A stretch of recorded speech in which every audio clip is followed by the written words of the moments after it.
All right, here we are, Will and John from Men Talking Mindfulness. We just wrapped up an episode, Breaking Up with Sugar, with the author Molly Carmel, the book Breaking Up with Sugar. We had her on the show talking about the effects of sugar, the addiction, the harmful physiological and psychological effects of sugar. Powerful episode. Hope you tune in. Will, what was your favorite part? I really enjoyed understanding more about that addiction and the process, the action of addiction, and how like you're driven, like almost unconsciously, to like be pulled towards food. I also really enjoyed, and from the book and from what Molly was talking about, is sugar and flour are basically the same thing, which was kind of a shock to me because I'm a big pizza fan. But I mean, she said, so that was, it was just, she's really wonderful. Her book has been a real eye opener for me, and I hope you guys check it out. But John, like, what are some things that you learned? Yeah, well, I love the way that she, in the book and in the podcast, talks about our relationship with sugar, almost as though it's another person, right?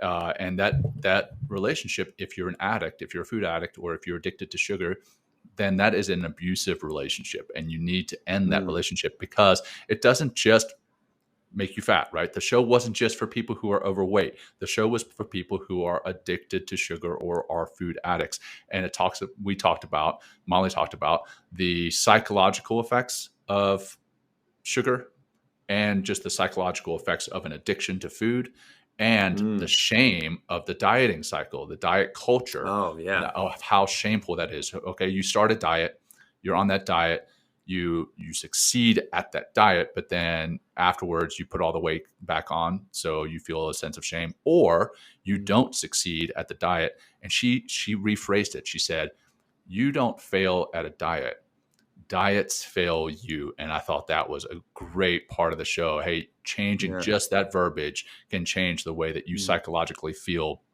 about a diet. Diet culture is shaming. I thought that was a powerful part. Yeah. We also brought in compassion again, and how that can help you just kind of be more observant, find a neutral ground, kind of get out of that shame cycle of food and losing, not dieting, like success or failure. So another powerful episode, John, and hopefully it helps a lot of people out there to take a look at their relationship to food, which is ultimate relationship to yourself. So thanks again, John. Beautiful today. Absolutely. Peace, brother. Peace.